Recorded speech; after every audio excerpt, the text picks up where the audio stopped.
ఎడారిలో సెలయేర్లు ఏప్రిల్ 17. వీటి అన్నిటిని బట్టి యోచించుకొనిన ఎడల యెహోవా హస్తము వీటిని కలుగజేసినని తెలిసికొనలేని వాడెవడు? యోబు 12:9.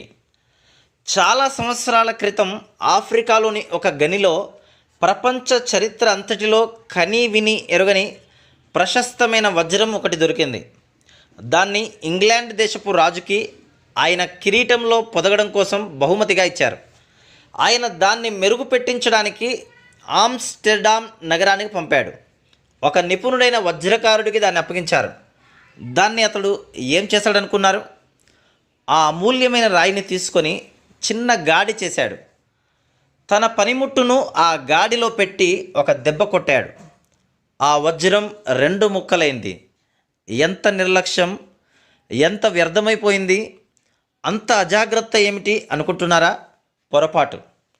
కొన్ని వారాల పాటు ఆ దెబ్బని ఎక్కడ ఎలా వేయాలి అని అతి జాగ్రత్తగా ఆలోచనలు జరిగాయి. ఆ వజ్రపు రాయిని అన్ని కోణాల నుంచి పరిశీలించి బొమ్మలు గీసుకున్నారు. దాని నాణ్యత, దానిలో ఉన్న లొసుగులు, పగుళ్ళు అన్నిటినీ అతి జాగ్రత్తగా అర్థం చేసుకున్నారు. ఎందుకంటే ఆ వజ్రాన్ని పదును పెట్టడానికి తీసుకున్నది ప్రపంచంలోకెల్లా అత్యంత నిపుణత గల వజ్రకారుడు. దాన్నలా మధ్యలోకి పగలగొట్టడం పొరపాటు అనుకోకండి. అది ఆ నిపుణుడి నేర్పుకి పరాకాష్ట. ఆ వజ్రాన్ని దానికి ఉండగలిగినంత మెరుపు, సౌందర్యము, కళ తీసుకురావాలంటే ఆ దెబ్బ పడాలి. మొత్తంగా ఉన్నదాన్ని 2 ముక్కలు చేసి చెడగొట్టినట్టు పైకి కనిపించిన దానికి అత్యంత సౌష్ఠవాన్ని చేకూర్చడానికి అది జరగాల్సిందే. ఎందుకంటే ఈ 2 ముక్కల నుంచి అపూర్వమైన వజ్రాలు తయారైనాయి. వాటిలో నిగూఢమై ఉన్న కోణాలు, మెరుపులు ఆ వజ్రకారుడి కన్ను కనిపెట్టింది. ఇలాగే దేవుడు నీ జీవితంపై ఒక్కోసారి పగలగొట్టే దెబ్బ పడనిస్తుంటాడు. రక్తం కారుతుంది, నరాలు లాగుతాయి, ఆత్మ బాధతో మూలుగుతుంది. ఆ దెబ్బ దేవుడు చేసిన పొరపాటని నీకు అనిపిస్తుంది. కానీ అది నిజం కాదు. దేవుడికి నువ్వొక అమూల్యమైన రత్నానివి. ఆయన విశ్వమంతటిలోనూ అతి నిపుణుడైన రత్నాల పనివాడు. ఒకరోజున నిన్ను తీసుకెళ్ళి ఓ రాజు పెట్టుకున్న కిరీటంలో పొదుగుతారు. అయితే ఇప్పుడు మాత్రం నువ్వు దేవుని చేతిలో ఉన్నావు. నీతో ఏం చేయాలో ఆయనకు తెలుసు. దేవుని ప్రేమ చొప్పున తప్ప వేరే విధంగా ఒక్క దెబ్బ కూడా నీ మీద పడదు.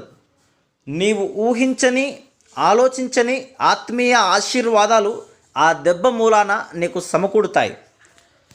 జార్జ్ మెక్డొనాల్డ్ రాసిన పుస్తకంలో ఈ సంభాషణ ఉంది. దేవుడు నన్ను ఎందుకు చేశాడో అర్థం కావడం లేదు. నన్ను చేయడం వల్ల ప్రయోజనం ఏమిటో నాకు అర్థం కాదు. మిసెస్ ఫేబర్ అంది కసిగా. ఇప్పుడప్పుడే నీకు అర్థం కాదేమో. అయితే నిన్నింకా దేవుడు వదిలేయలేదుగా. ఇంకా నిన్ను తయారు చేస్తూనే ఉన్నాడు. తయారీలో ఉండగానే విసుక్కుంటున్నావు అంది డోరతి.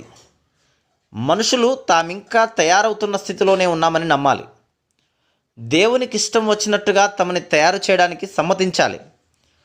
కుమ్మరివాడు మట్టికి చేసినట్టుగా దేవుడు తమ పట్ల చేయడానికి విధేయులమవుతూ ఉండాలి.